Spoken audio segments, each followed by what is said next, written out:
Good evening and welcome once again to Views and Xpectations. I'm your host, Dr. Bayne, here with you again on another Thursday evening on RHR TV1. It is my distinct pleasure to have with me in studio this evening a very busy man. He slipped into the studios of Views and Xpectations because he's a man with an opinion. And this evening we are going to be discussing, but isn't it true? You are a man with an opinion. I'm a man. I do have an opinion. There you go. Well, yes, so. And so this evening we are going to be, first of all, acknowledging that we are celebrating, or have celebrated the birthday of Dr. Martin Luther King. And we are also going to be looking at two countries in the Caribbean which are celebrating their 50th anniversary. That would be the beautiful island of Jamaica with all its verdure and its beautiful mountains, and the twin islands of Trinidad and Tobago. Much smaller in size to Jamaica, but all the same has a certain level of dynamism that is quite interesting, and I guess comparable to that in Jamaica, though it has its own essence and its own eclectic mix of people and sounds and rhythms and movements. And so I want you to, this evening, those of you who are tuned in, to, if you feel free to call in. Feel free to call in and challenge anything that is said, to give an opinion. As I say, this is Views and Xpectations, so you can have your view on things, and there'll certainly be many opportunities for you to participate if you choose to do so. We will from time to time have the phone number for you displayed on the screen. The number here at RHR TV1 is 954-251-783. And call a friend. This is the time for you to call a friend. Tell someone that we're on here tonight looking at Jamaica and the Republic of Trinidad and Tobago, which are celebrating their 50th anniversary this year. There are many things that they have in common, and so tonight we're going to share some of those. At the same time, I present this to you, and this would be, I guess, a thread, the thread that runs through the entire program. This is it. That Dr. Martin Luther King was an emancipator, if we can say that. He was one who fought for the human rights of men, not just black people, but just the human race. And when we talk about being liberated, when we talk about being emancipated, we are celebrating independence. In light of all those things that have been said, are we really free? Are we really liberated? Are we really independent? And so, Joe, welcome to the program this evening. And I guess that's the first thing I can see. You're itching to say something simply about that. Are we really free? Well, first of all, liberated. Thank you for the invitation. My pleasure. Dr. Bayne, indeed it's a pleasure to sit here with you on RHR TV. Are we independent? I think for us to measure our independence, we have to first understand where we were. And now we have to understand where we are. And so the question then that begs to be asked is, are we independent of what or of whom? Because in some respects we are, but in some respects we are not. Okay, and so on that note, because it's very important when you talk about independence, because some of us, I believe, confuse a healthy interdependence with independence. Right. Because when we're interdependent, you're dependent on me, I'm dependent on you. Right. But there are some things which I think that we should be able to declare that we are independent from. So let me say this about, and it can be said both about Jamaica as well as Trinidad and Tobago, that what we are free from is some form of colonization. Right. What we are free from, what we've been emancipated from by design of a people who were willing to fight for that, was a certain level of and long histories of colonization, European colonization. Let me just present to you the first distinct difference between Trinidad and Tobago and the island of Jamaica is that Jamaica's colonization is more identified, almost a short colonization, we can say a short colonization by the Spanish and then by the British. Mm-hmm. Whereas in Trinidad and Tobago, we consider this to be colonized at least 5 times by the Spanish, by the Portuguese, by the British, by the Dutch. I see. You see, so Jamaica, in a sense, had probably two transitions to make, whereas Trinidad had several. And then the other thing that they had in common was that both countries proudly claim that when Columbus came, he really didn't discover that controversial word. He didn't really discover Jamaica. He didn't really discover Trinidad and Tobago, because there was an indigenous people in Jamaica, the Arawaks, right? And in Trinidad, we had the Arawaks and we had the Caribs that were there. So there was an indigenous people when he arrived. So we can say that we are independent. Yeah, first, the latter point. That has been said a lot. I remember, as probably as young as 12 years old in a history class someplace, and I remember one of my teachers saying that Christopher Columbus did not discover Jamaica because people were there before.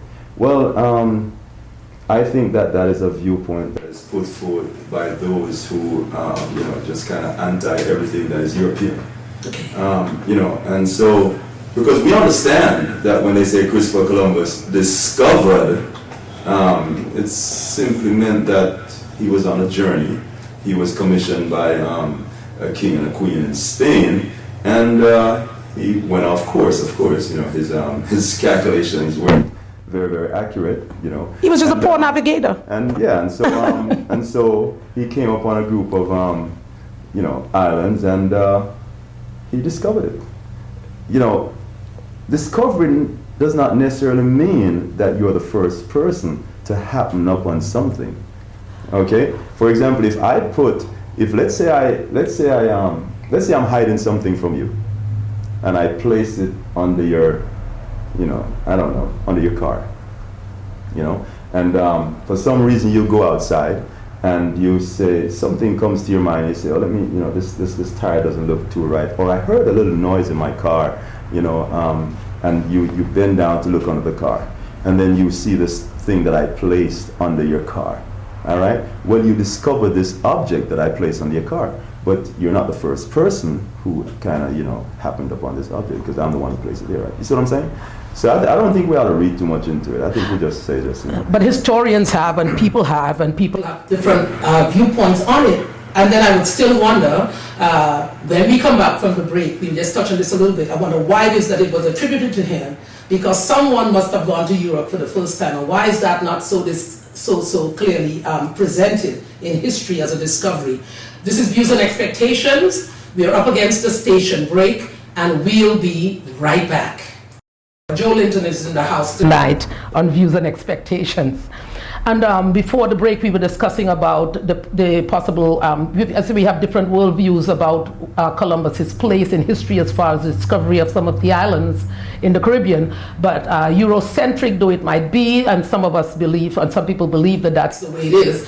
But we are talking here about two islands that are celebrating, that were revealed to the world, I guess we can say, when Columbus landed on them. And they were really life sustainers or savers for him, because he had needs at the time, ran out of water in instances. He was glad to see these islands when he came upon them.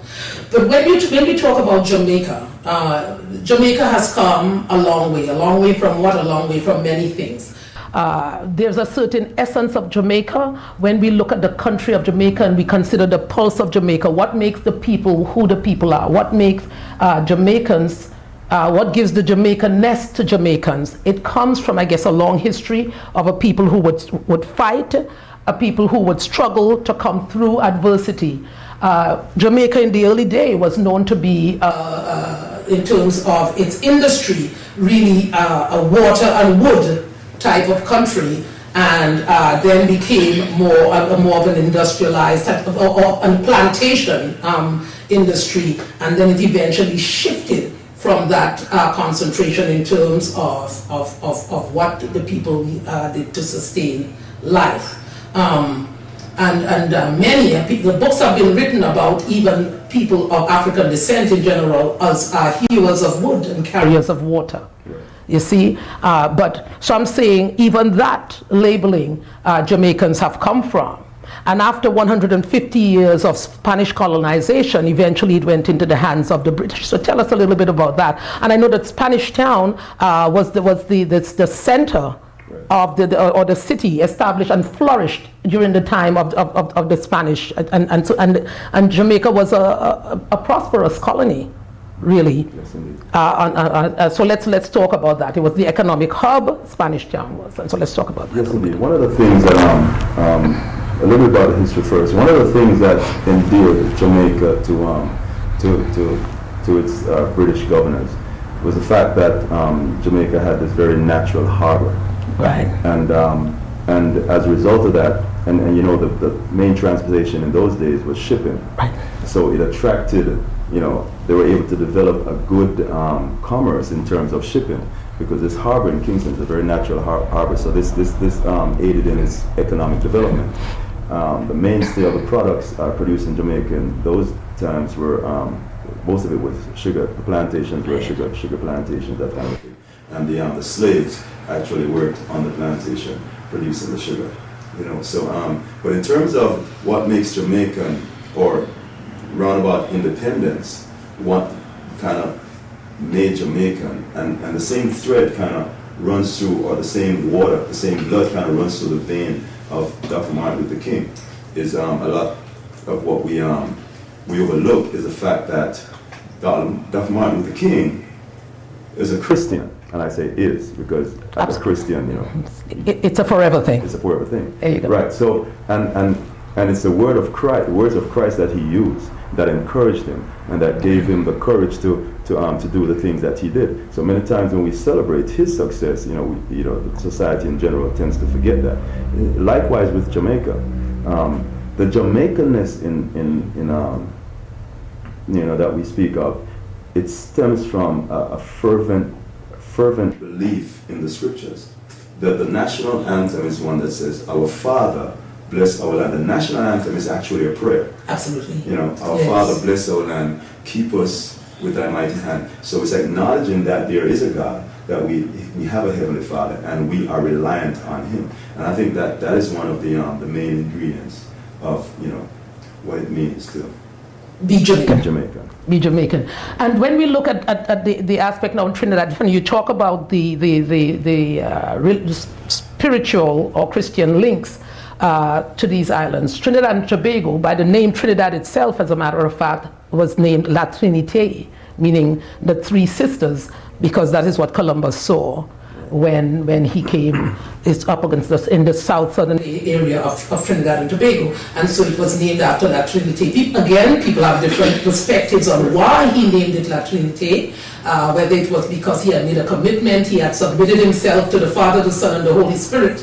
You know, during his time of travel, he had committed that voyage to, you know, to again those icons of Christianity and terminology that is really associated with Christianity. Whatever the reason might have been that he named it, but he named Trinidad La Trinité. Of course, the Spanish version of.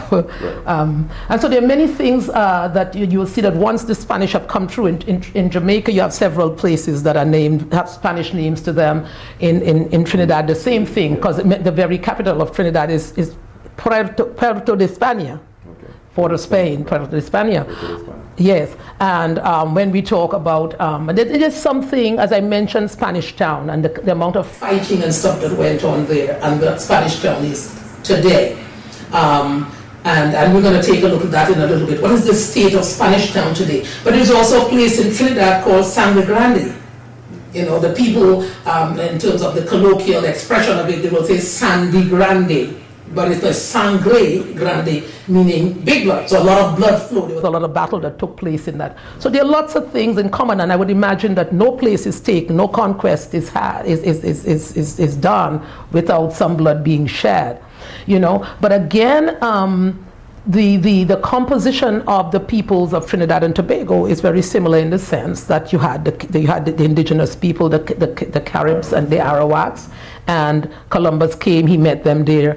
And there is always a post-emancipation, and I mean, it's difficult almost, I guess, to really pinpoint when Trinidad was emancipated, because there were so many transitions that took place. But Jamaica What I find interesting in terms of the fight that Jamaicans have put up is that it's some of the slaves that were freed during the Spanish colonization that came back and really, even though Jamaica was flourishing during the time of the British, they came back and they fought and harassed and struggled to get the remaining slaves who were on the plantation laborers, to get them free in 1838. So they came back. They weren't just free and walked away. And this is something that I want to place, and I'm saying it goes for any of the Caribbean islands or any people who are free. Again, as I say, the common thread is Martin Luther King even running through all of this and what he stood for. Right. That when you have come through, you need to come back. Those slaves came back into a situation that might have seemed prosperous, but for them, they had their freedom, but it wasn't enough because many of their brothers were not free.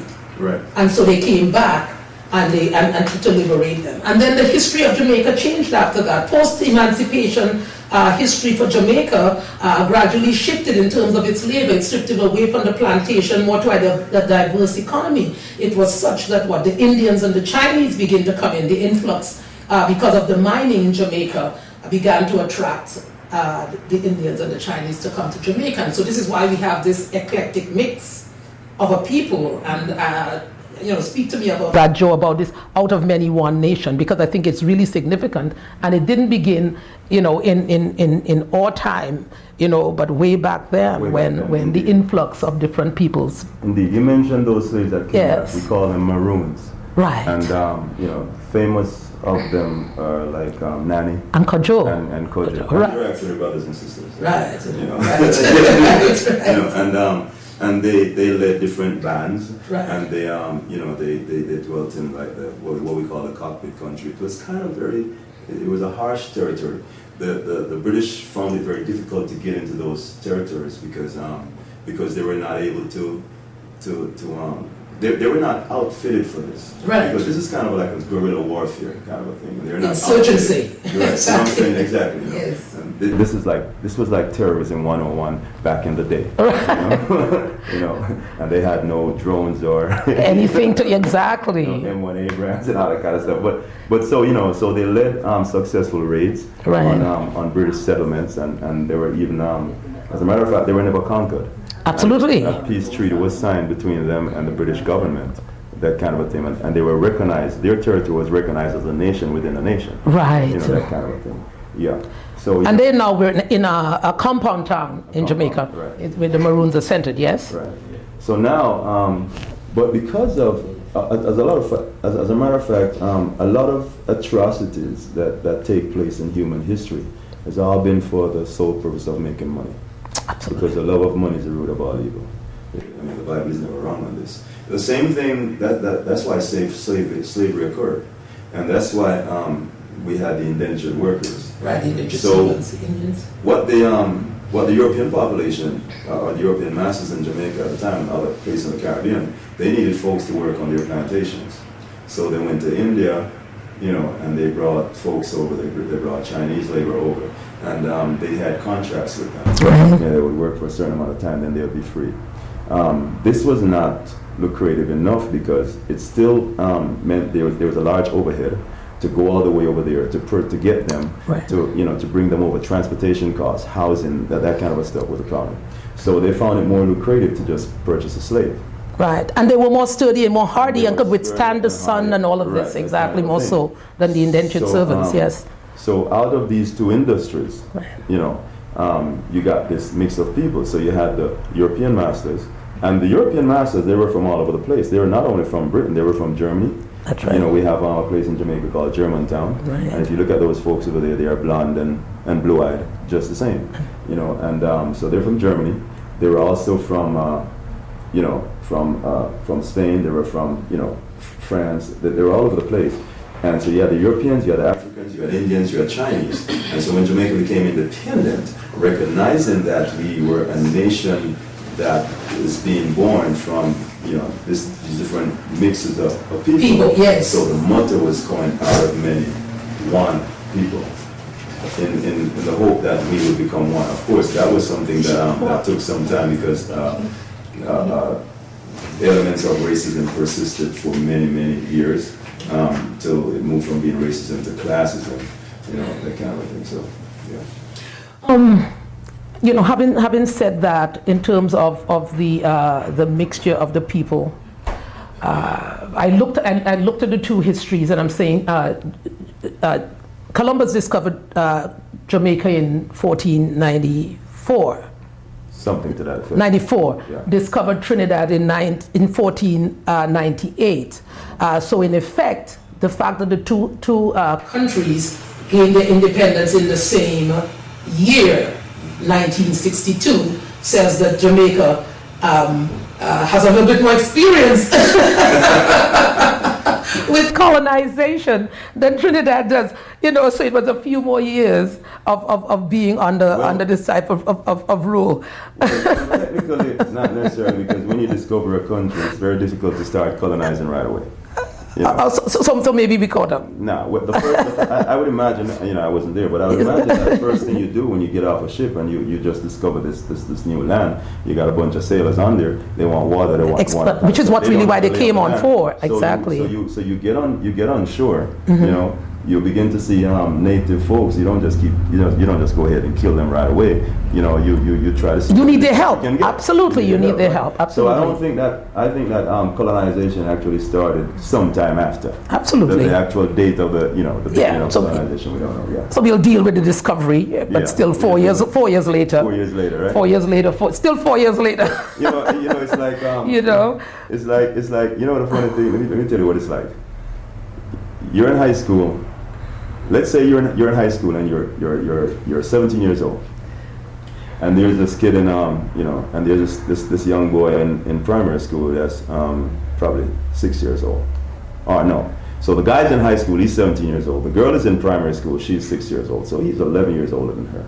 Now at 17 and 11 and 6, ain't nothing going on there. But at 25. At 19, you get to be 35. You know what I'm saying? Yes, the age disappears. The age disappears. Absolutely, I get you. I get you. The age disappears. Yes, okay. All right. Now we're up against the station break. Again, this is Views and Expectations, and we are discussing the Trinidad and Tobago and Jamaica and their 50th anniversary of independence. We'll be right back. There's another interesting aspect of when we look at the Caribbean islands and we see them as like dots and specks on a map. There's much to really be proud of. Trinidad is proud of it's the birthplace of carnival. It's as we know, the carnivals that are all around the world. That style of carnival. It's the birthplace of calypso, of soca, of chutney. Now I know that chutney is made with mango and other fruits. It's something that we eat. It's sort of the Indian aspect of what Trinidad is about. But there is a type of music also that is called the chutney music, parang, which is the music that is played at Christmas time, which has a Spanish bend to it.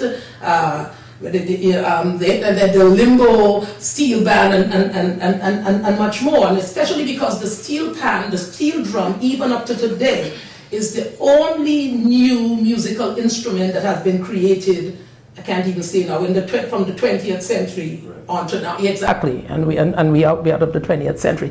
So there is a lot that Trinidad is culturally proud of. Likewise, Jamaica, a small dot on the island, on the world map, but has been so influential in so many ways, that has brought so much to the world. Jamaica has really been a challenge to the world, my goodness. And this mosaic that we paint when we're talking about Jamaica is one, if we're honest, we must say that Jamaica has been a challenge to the world. Jamaica has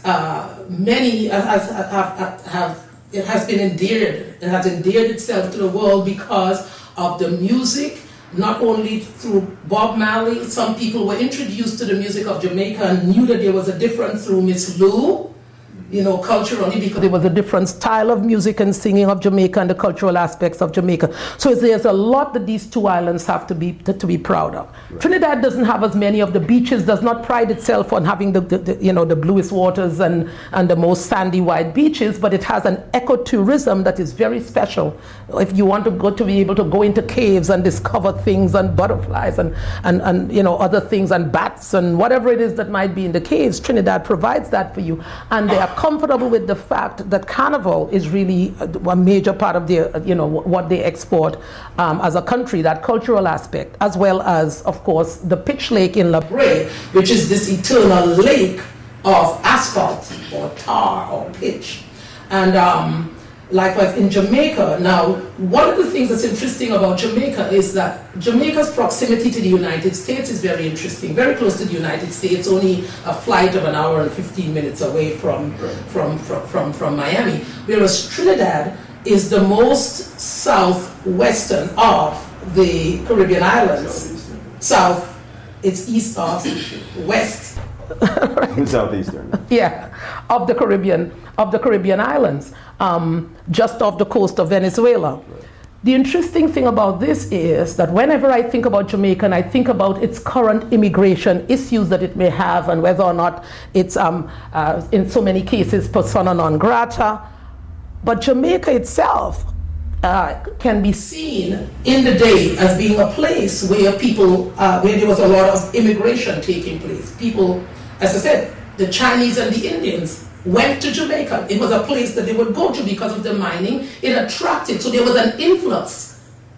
They didn't just come in one and two. They didn't come in only, when they were brought as indentured servants. There was an influx of the Chinese and the Indians into Jamaica because of the mining, because the post-emancipation, the industries changed, and so it attracted them there. We are now up to today, with Jamaica, the population is about 3 million. And I say about because just about right now maybe another child was born. Well, let me another child was born. But 1 million, you have a country with 3 million people as a population, and 1/3 the size of the population actually visits that country on an annual basis. I find that very interesting. Yeah, the diaspora is very, very large. Yes. But some of the things that Jamaica is known for, and different areas in which Jamaica has shown influence, and some may dare say leadership. In entertainment, of course, we all know about the reggae music, and that's internationally recognized and known and loved. And for film, Jamaica actually was the place where the first James Bond film, Dr. No, was actually filmed in Jamaica. Because of the terrain? Well, because of the terrain, and also because Ian Fleming, the author, had a house there. Yes. And Humphrey Bogart and all those folks used to have their houses in Jamaica, and these movie stars would come down and they would hang out there with this guy Ian Fleming. He would not leave the island. So he wrote a lot of the books there, and the first thing was filmed there. So Jamaica has that kind of an influence. Now, politically, Jamaica has also played a tremendous role. And let me get back to the days of the Cold War. Remember now that Cuba went socialist or communist. There's really I could debate that all night. But communist. But so as the world knows it, right? Right. But and so that was right in the back door of the United States of America. Right. So the island that was closest to them and closest to the United States at the same time is Jamaica. So Jamaica now began to take on this very important strategic position in the Cold War because of its location. That's very much like Canada relative to the United States and Russia. Right. In the sense it's really just over the hill. Sarah Palin told you that she can see Russia from... right. Exactly. Right, exactly. but really, it's Russia, so. Absolutely. But so it's exactly sort of similar kind of position in that... Right. So there was no way that the United States was going to allow Jamaica to go communist. Absolutely. Or to be dependent on Cuba or Russia. Right. Yeah. So that, and of course in other industries, tourism has been a major industry. Like we said before, these movie stars would come down. A lot of them have their summer homes down there, and of course in farming, in agriculture, Jamaica produced a lot of bananas, that kind of a thing, right. Sugar cane, and bauxite, from which we get aluminum. Right. Several of the bauxite companies, Alcan was significant, right? Yeah. Right. So we're a very small island. It has been influential. It has played its part, and in terms of pushing forward for CARICOM, the Caribbean community, that initiative right there. Jamaica was at the forefront of that also. And in terms of sports, I don't know. Somebody asked, why is it that Jamaicans can run so fast? And somebody said, it's the yam in Trelawney. Somebody said the yam, but somebody said that they're running from gunshots. You've got to be good. But anyway. That's interesting. So that's a good part about Jamaica, and of course it has its infamous part because the murder rate is very high. Yes. We're just hoping and we're praying that will come down. Right, because that certainly must affect tourism if eventually it continues at the rate that it is. Yes, it does, and it actually puts Jamaica in a very negative light. To the rest of the world, especially when the U.S. State Department is putting out advisories that's saying no travel. Right. All right. We're going to be looking at. We're going to look at. Continue to look at. Now there were some elections in Jamaica recently, and but as a matter of fact, both countries just relatively recently changed governments. But so we acknowledge that today, and we say congratulations. I mean, leaders ought to be prayed for. It doesn't matter. Whether you're PNP or JLP, whatever colors they might be wearing, it is that we must pray for our leaders when they're there, because once they've been elected, then they're there to lead us all. And so as Jamaicans, remember that you have to support your leadership and try to work this out in a diplomatic way, to know that you're sitting at the table with equal opportunity or rights, hopefully, as a people to discuss these things. But when we come back from this station break, I want to spend the last segment of the program just addressing, looking back at Jamaica, looking back at Trinidad and Tobago. Are they where we would think that they should be 50 years post independence? This is Views and Xpectations. I'm your host, Dr. Bayne, with Joe Linton in the studio on RHR TV. We'll be right back.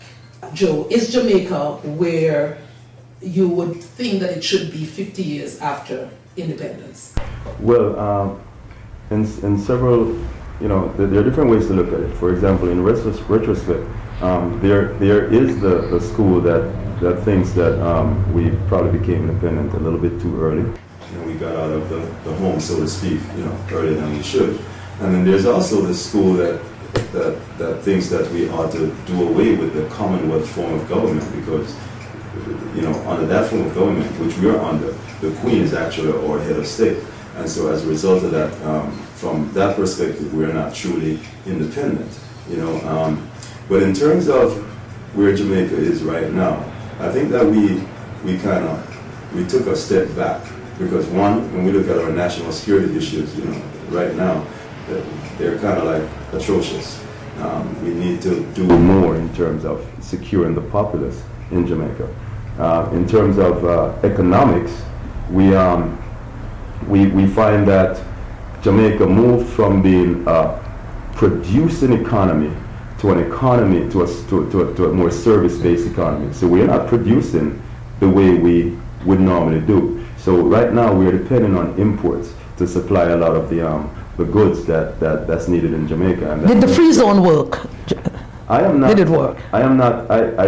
I hesitate to comment on that without further research. But all I'm saying right now is that it seems to me that we have moved away from producing. For example, in farming, we're not farming the way we used to farm, and so we are importing stuff like, how can you be importing onions, and that kind of a thing to Jamaica? No, we should be growing those things for ourselves, right? How could we be importing, vegetables that we don't want to do that. So in that respect, we haven't gotten there. In terms of the dollar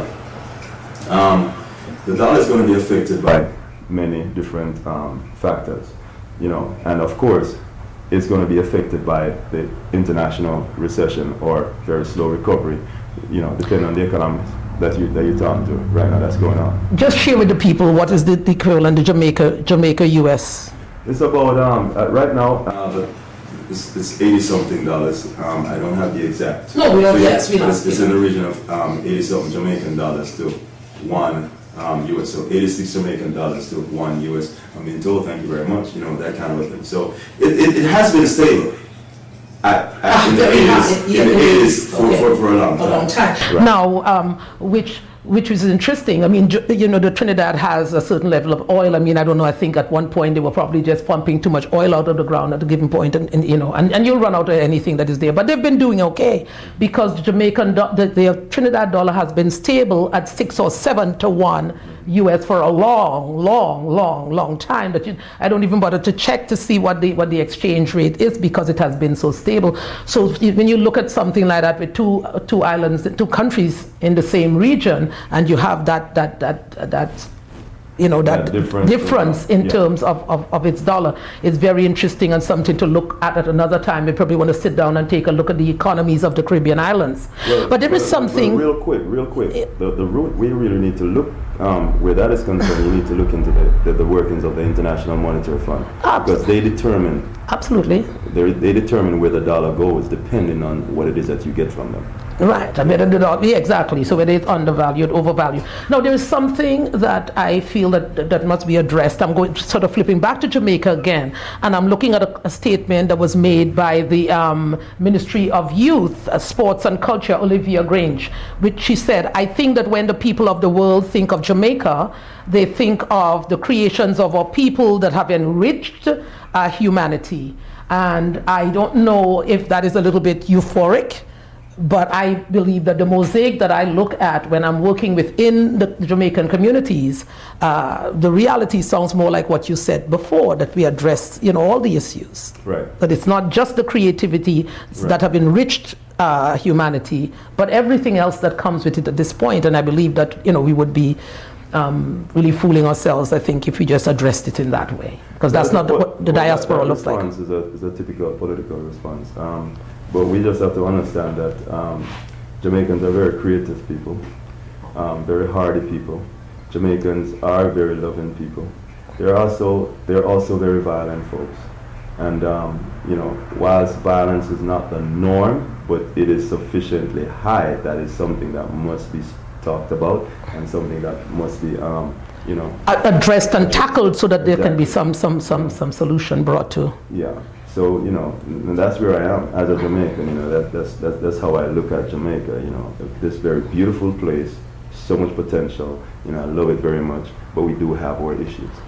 And we can say the same thing about Trinidad and Tobago, a beautiful island, beautiful islands that make up one country, one nation, and the violence is intensifying there. And that's why I said, we're going to be back in studio again addressing some of these issues so that we can understand what is going on there when we would want to take visits to the islands and have to begin to consider all of these things. But 50 years it has been, yes. And I'm looking forward to see how Jamaicans are going to express their joy and their and how are they going to engage in these 50, in celebrating these 50 years, because 50 years in any area is significant. Likewise, the Trinidadians and Tobagonians, how are you going to be celebrating? Call RHR TV at 954-251-7883 and let us know what are your plans for celebrating. I know that there are things happening in various cities here in South Florida, and you need to get involved, get informed, get involved, and help to paint this mosaic that is the island of Jamaica and the twin islands of Trinidad and Tobago. This is all for tonight. Joe Linton, I really want to thank you for your input, for your opinions. I'm glad that you do have something to say. You don't have to be provoked to speak. I thank you for the wealth of knowledge that you have, and it's been my pleasure. I really thank you for accepting to be here this evening. This is Views and Xpectations. I'm your host, Dr. Bayne. See you next week, same place, same time. God bless you. God bless Jamaica. God bless Trinidad and Tobago. And God bless America.